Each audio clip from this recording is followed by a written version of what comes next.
Hi అండి, welcome back to my channel all in one Shailaja. అందరూ ఆనందంగా ఆరోగ్యంగా ఉండాలని మనస్ఫూర్తిగా కోరుకుంటూ ఈరోజైతే ఒక మంచి వీడియోతో మీ ముందుకు వచ్చేసానండి. ఈరోజు ఎంతో శక్తివంతమైన రోజు, సోమవతి అమావాస్య. 100 సంవత్సరాలకు ఒకసారి అయితే ఈ విధంగా సోమవతి అమావాస్య వస్తుందండి. ఈరోజు లక్ష్మీదేవి పుట్టినరోజు కూడా. ఈరోజు అయితే చక్కగా పూజనైతే చేసుకోవాలి. ఈ విధంగా పీఠాన్ని అయితే రెడీ చేసుకున్నానండి. రెడీ చేసుకుని చక్కగా పద్మ ముగ్గునైతే వేసుకున్నాను. పద్మ ముగ్గును వేసుకొని మధ్యలో అయితే పసుపు కుంకుమలు అయితే వేసుకున్నాను. తర్వాత ఈ విధంగా ఒక పీటను అయితే పెట్టుకొని దానిపైన పార్వతీ పరమేశ్వర ఫోటోకి అయితే ఈ విధంగా గంధంతోని కుంకుమతోని బొట్లు పెట్టుకొని రెండు వైపులా కూడా దీపపు కుందులను అయితే పెట్టుకున్నాను. కుందులకు కూడా గంధంతోని కుంకుమతోని బొట్లు పెట్టుకోవాలండి. పెట్టుకొని వీటి కిందన ప్లేట్ కానీ లేదా తమలపాకు కానీ పెట్టుకోవాలి. ఈ విధంగా నేనైతే పీఠాన్ని రెడీ చేసుకున్నానండి. నాకైతే కొంచెం గొంతు పెట్టేసింది, వాయిస్ అయితే కొంచెం దీనిలా ఉంటుంది, కొంచెం అడ్జస్ట్ అవ్వండి.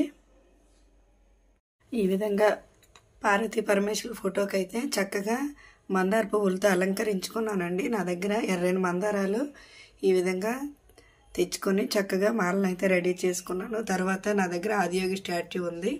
ఈ విధంగా ఆదియోగి స్టాట్యూ కూడా పువ్వులతో అలంకరించుకున్నాను. రెండు వైపులా కూడా రెండు ప్రమిదలను అయితే పెట్టుకున్నాను. తర్వాత ఇది పంచగవ్య దీపం అండి. ఈరోజు సోమ అమావాస్య, చాలా శక్తివంతమైన అమావాస్య.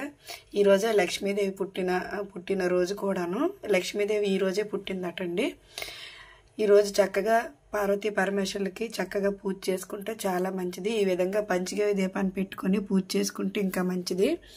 అదేవిధంగా నేనైతే వరిపిండితో చక్కగా ఈరోజు అయితే దీపాన్ని పెట్టుకోవాలండి. ఈ సోమ అమావాస్య రోజు వరిపిండి దీపం పెట్టుకుంటే భర్త ఆయురారోగ్యాలతో ఉంటారని చెప్పేసి ఒక పంతులు గారు చెప్పారు. ఈ విధంగా వరిపిండితో ప్రమిదం చేసుకొని శివయ్య నామాన్ని అయితే వేసుకున్నాను. ఇందులో నువ్వుల నూనె వేసుకొని దీపాన్ని అయితే పెట్టుకోవాలి. ఈరోజు నువ్వుల నూనె వేసుకొని దీపాన్ని పెట్టుకుంటే చాలా మంచిది.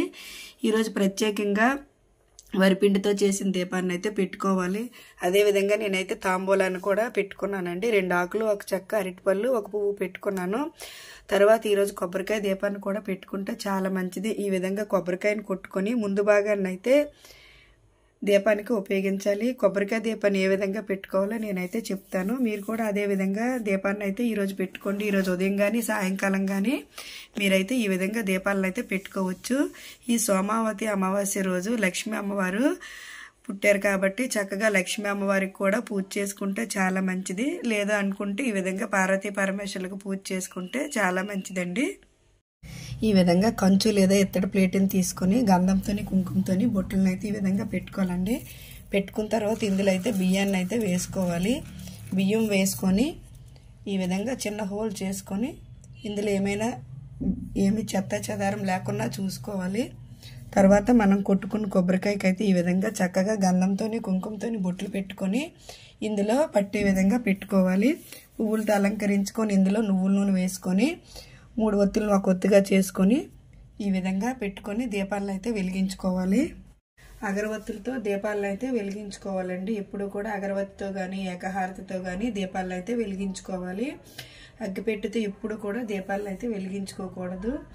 అగ్గిపెట్టెతో వెలిగించినట్లయితే మనం పెట్టే దీపం ఫలితం అయితే రాదని చెప్పేసి ఒక పంతులు గారు చెప్పారు. అందుకోసమని చెప్పేసి ఈ విధంగా అగరవత్తులతో దీపాలను అయితే వెలిగించుకోవాలి. ఈ మిగతా దీపాలన్నింటినీ కూడా వెలిగించుకోవాలి. ఒకసారి ఈ విధంగా ధూపాన్ని అయితే చూపించుకోవాలండి. పాల్లో కొంచెం పంచదార వేసుకుని ఈ విధంగా నైవేద్యం పెట్టుకోవాలండి. కొబ్బరికాయను అయితే కొట్టుకున్నాను. ఈ విధంగా ఈ కొబ్బరికాయ దీపాన్ని పెట్టుకున్నాను. అదేవిధంగా వరిపిండి దీపాన్ని కూడా పెట్టుకున్నానండి. ఈరోజు వరిపిండి దీపం పెట్టుకుంటే చాలా మంచిది. ఇప్పుడు ధూపాన్ని అయితే చూపించుకోవాలి. ఈ విధంగా ధూప్ స్టిక్లు దొరుకుతాయి. ఈ ధూప్ స్టిక్లు వెలిగించుకొని ఒకసారి అయితే పార్వతీ పరమేశ్వరులకి వినాయకుడికి ఈ విధంగా ఒకసారి ధూపాన్ని అయితే చూపించుకోవాలి. ఈ విధంగా తండ్రి చల్లగా చూడు, ఏ కష్టాలు లేకుండా చూడయ్యా అనుకుంటూ ధూపాన్ని అయితే సమర్పించుకోవాలి. ఇప్పుడైతే శివయ్య అష్టోత్తరం చదువుకుంటూ పూజనైతే చేసుకోవాలండి.